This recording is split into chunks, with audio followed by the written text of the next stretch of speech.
Je m'appelle Ahmed Al-Walati. Je suis cardiologue depuis 25 ans et j'ai choisi ce métier parce que la cardiologie, c'est un problème de santé publique et l'émergence de maladies cardiovasculaires fait appel à beaucoup de ressources humaines, beaucoup de spécialistes. Et on voyait que c'est une spécialité qui est en plein essor et on a toujours besoin, avec le vieillissement de la population, d'avoir plus de cardiologues dans la société. Alors, les grandes difficultés que nous rencontrons dans notre métier de cardiologie, de la prise en charge des maladies cardiaques, c'est le coût élevé de la prise en charge et surtout l'équité des soins quand on est face à un malade indigent qui ne peut pas lui-même se prendre en charge. Et cela nous pose un problème. La chirurgie cardiaque, la dilatation des artères coronaires sont des actes techniques de haute technicité qui nécessitent du matériel lourd et coûteux. Et notre grande difficulté, c'est les moyens limités de notre population quand ils sont atteints d'une maladie cardiovasculaire. Le cœur, c'est le moteur de la circulation sanguine. Vous savez, chaque cellule, chaque organe dans le corps humain a besoin d'être perfusé, a besoin d'un apport en oxygène, d'un apport en nutriments. Et toutes ces fonctions de nutrition des cellules, des organes, sont assurées par une pompe qui est le muscle cardiaque. Donc cette pompe est vitale. Un arrêt cardiaque pendant quelques minutes va aboutir à une mort des organes, une mort cellulaire. Ça va commencer par les organes nobles, le cerveau, les reins, le foie. Et une fois que ces organes ne fonctionnent plus, donc c'est la mort qui va s'installer en quelques minutes. Donc le cœur, disons, sans le cœur, on peut vivre sans rein, on peut vivre avec une insuffisance rénale, on peut vivre avec un seul poumon, mais on ne peut pas vivre avec un arrêt cardiaque ou une aggravation, une détérioration des performances du cœur. Donc c'est pour cela que le cœur constitue d'urgence des urgences quand on a face à une crise cardiaque ou quand on intervient dans quelques minutes pour éviter le pire. Les maladies cardiovasculaires sont favorisées par certains facteurs, on appelle les facteurs de risque, qui vont aboutir à l'athérosclérose des artères coronaires. Et ces facteurs de risque sont responsables des crises cardiaques, des accidents vasculaires cérébraux. Et ils sont au nombre de 4 facteurs qui ne sont pas modifiables. C'est le sexe masculin, par exemple, l'âge, l'hérédité et d'autres facteurs qui sont modifiables. C'est l'hygiène de vie, c'est le tabac, c'est le cholestérol, c'est le diabète, c'est l'hypertension artérielle. Donc tous ces facteurs combinés, avec des facteurs de risque cardiovasculaire, vont favoriser le développement de l'athérosclérose et la sténose, l'occlusion des artères coronaires, des artères cérébrales, et cela va aboutir à un problème sérieux, une crise cardiaque, une faiblesse du muscle cardiaque à la longue.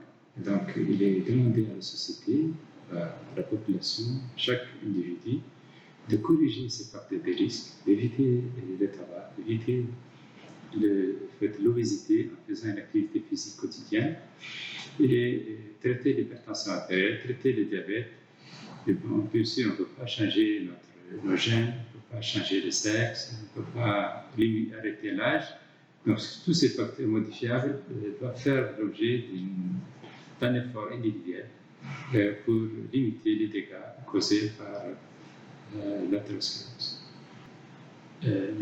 Les pathologies cardiovasculaires les plus fréquentes en Mauritanie sont l'hypertension artérielle, 27% de la population, suivi des coronaropathies, à peu près 10 à 15% des malades hospitalisés au Centre national de cardiologie sont atteints de problèmes de coronaires, des artères qui irriguent les muscles cardiaques, sont souvent bouchées par des graisses et des dépôts de cholestérol sous forme de plaques d'athérosclérose. Et les autres pathologies sont de moins en moins fréquentes, qui sont les valvulopathies. Ce sont des valves des orifices qui séparent les orifices entre les deux cavités cardiaques, les ventricules et les auricules. Et ces valves sont parfois touchées par des rhumatismes cardiaques, qui est une maladie encore fréquente dans la population jeune et malheureusement va nécessiter un remplacement de la valve. Et donc, l'hypertension artérielle, si je résume, c'est la pathologie la plus fréquente, suivie des coronariopathies, des infarctus du myocarde, des syndromes coronaires. Et troisième cause, ce sont des valvulopathies, atteintes des valves, liées à rhumatisme cardiaque qui commence depuis l'enfance et qui, au bout de quelques années, va aboutir à une dégradation des fonctions valvulaires et nécessite un remplacement valvulaire par une chirurgie cardiaque à cœur ouvert.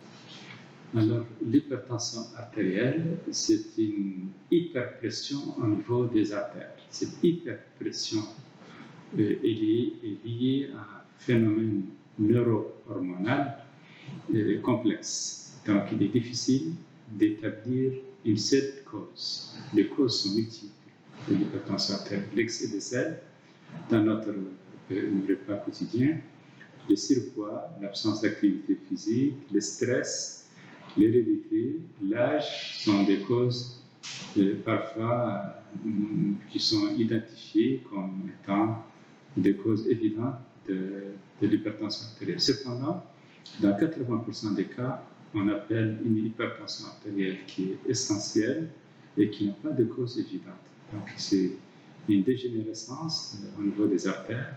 Ça commence par une dysfonction endothéliale au niveau de l'endothélium vasculaire.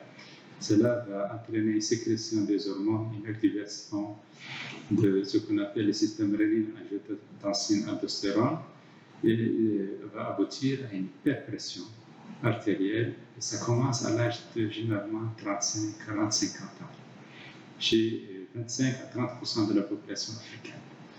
Et si on commence à traiter l'hypertension artérielle à ce stade, dès son commencement, on n'aura pas une atteinte des organes cibles. On peut limiter les dégâts liés à l'hypertension artérielle. Quels sont ces dégâts, les complications?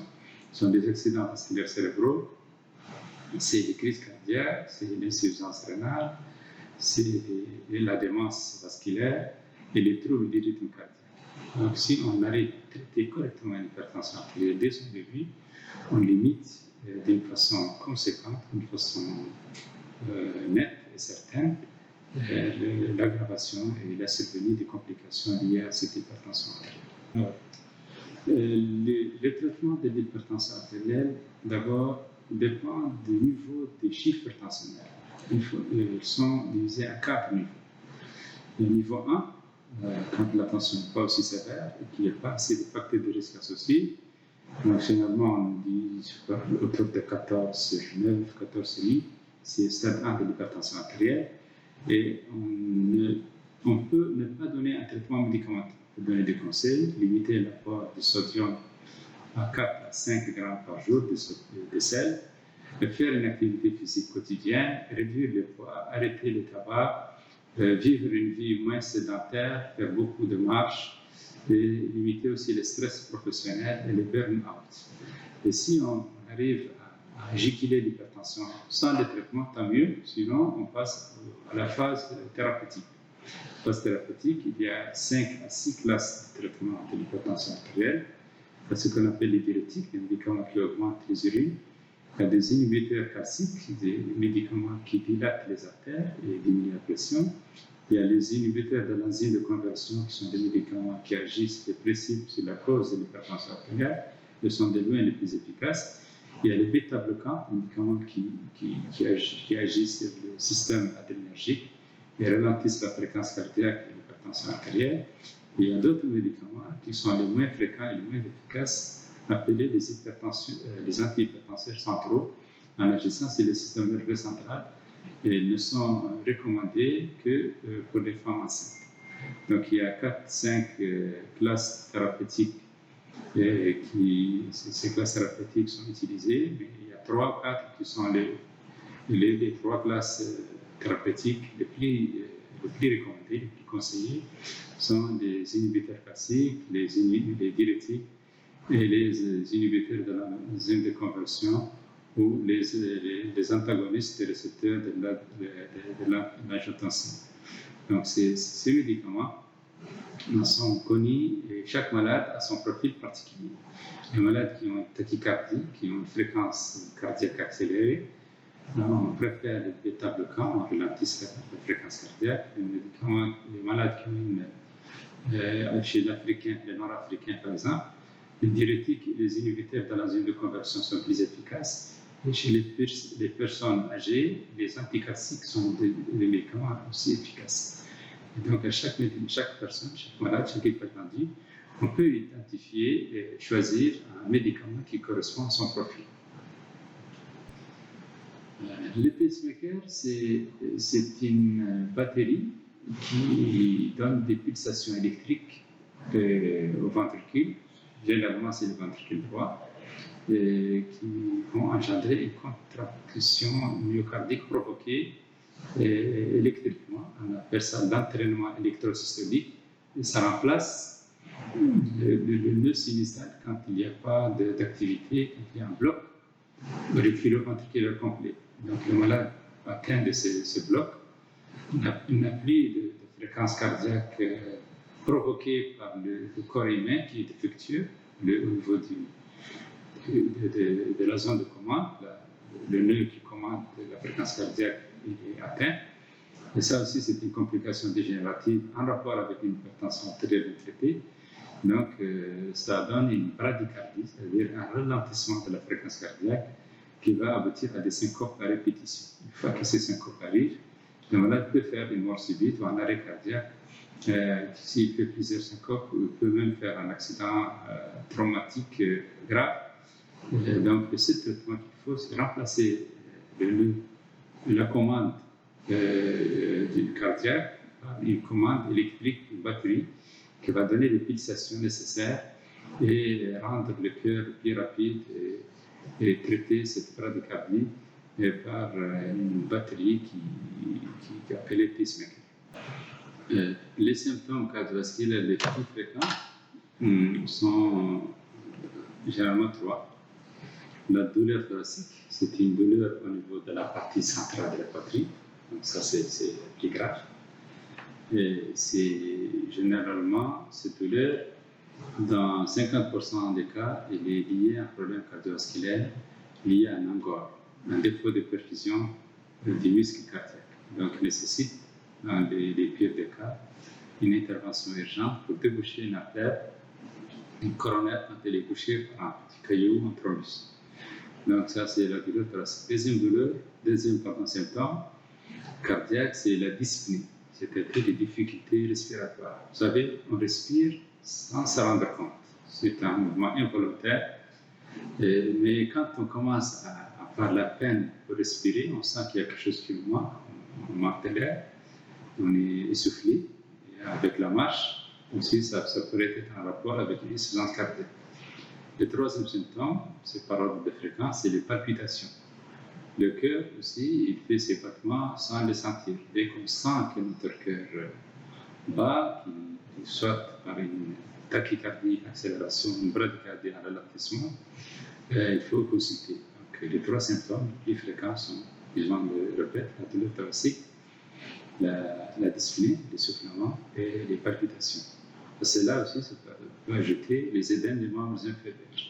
Les édèmes des membres inférieurs peuvent avoir d'autres étiologies rénales, hépatiques. Mais la dyspnée, la douleur thoracique et les palpitations sont les trois symptômes qui doivent attirer l'attention et aller voir un cardiologue ou un médecin pour confirmer ou éliminer un problème cardiaque. Pour éviter des maladies cardiovasculaires qui sont des maladies du deuxième âge et du troisième âge, donc les sujets jeunes, même les enfants doivent commencer à faire une activité physique dès la petite enfance. On conseille actuellement, avant l'âge de 12 ans, avant l'adolescence, de faire 1 heure de sport aux enfants dans les écoles primaires et au collège. Et à l'adolescence, il faut aussi faire un sport qui est guidé, un peu plus de temps et plus d'intensité. Mais le fait de commencer à faire une activité physique dès l'enfance, ça réduit la survenue des complications cardiaques, des problèmes cardiovasculaires à l'âge de 50-60 ans. Donc, vous voyez, le combat est très long. Ça commence par les écoles, la famille, encourager les enfants à aller faire des sports à l'école, devant la maison, éviter le recours aux tablettes, à l'écran. Malheureusement, tout ce qui est actuellement à la mode, c'est donner à son enfant un jeu vidéo ou une tablette et le laisser assis, manger, ne pas bouger, ne pas faire l'activité nécessaire, alors qu'avec cette nourriture et l'absence d'activité, il va développer le diabète, l'hypertension artérielle, et cela va augmenter les risques de survenue d'une autre épidémie de maladies cardiaques dans les 20-30 futures années. Donc, il faut vraiment que le combat, lutter contre les maladies cardiovasculaires, commence avec les enfants, en les encourageant à faire du sport, à s'alimenter aussi de façon saine, éviter les fromages, les fast-foods, éviter les sucreries, éviter la viande, manger du poisson, manger des fruits et légumes, et éviter le surpoids chez les enfants. À l'âge d'adolescence, il faut que le tabac soit aussi proscrit, il doit être interdit de vente d'accès aux jeunes adolescents. Et les adolescents, ils ont une énergie, une grande énergie à utiliser, donc il faut les encourager à faire plus de sport. Et à l'âge de l'université, ou à l'âge de 25-30 ans, c'est aussi le maintien d'une forme physique et d'un poids idéal, éviter le surpoids. Maintenant, après 40-50 ans, on fait moins d'activités intenses. On recommande aux gens de marcher seulement, marcher minimum 30 minutes par jour, jusqu'à 1 heure et demie de sport tous les jours. Et 2 fois par semaine, faire une activité d'endurance, c'est-à-dire faire des exercices anaérobies ou s'inscrire dans un milieu professionnel, sport professionnel, 2 fois par semaine. Et donc, c'est un combat de vie, toute la vie, pour éviter les maladies cardiovasculaires.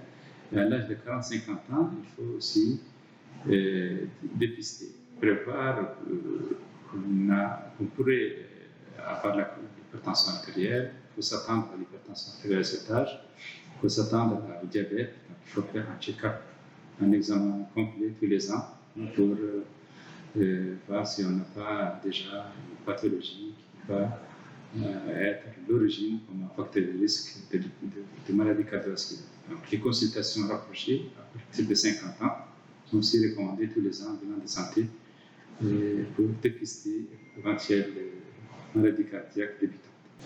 Vous savez, la COVID, la pneumopathie COVID, elle touche l'appareil respiratoire.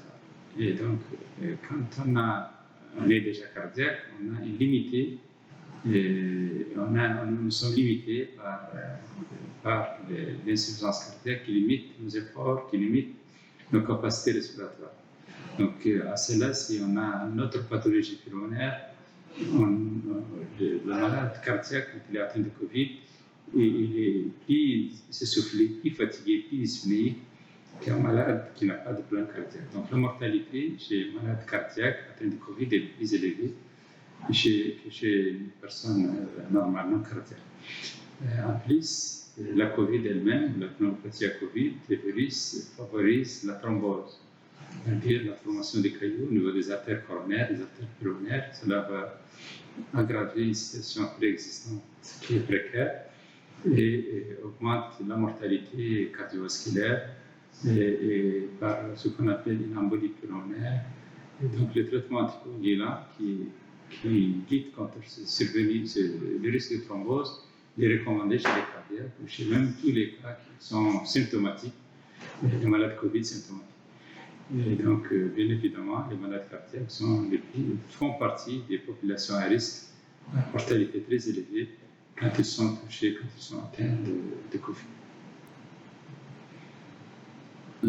Au niveau central, au niveau du département de la santé, il a été créé une direction chargée de lutte contre les maladies non transmissibles.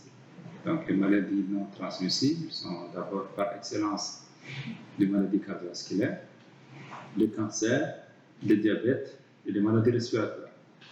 Ce sont des maladies graves qui touchent un nombre important de la population et qui ne sont pas des maladies contagieuses. Donc, ces maladies, nous avons au niveau du ministère de la Santé une direction chargée de lutte contre ces pathologies.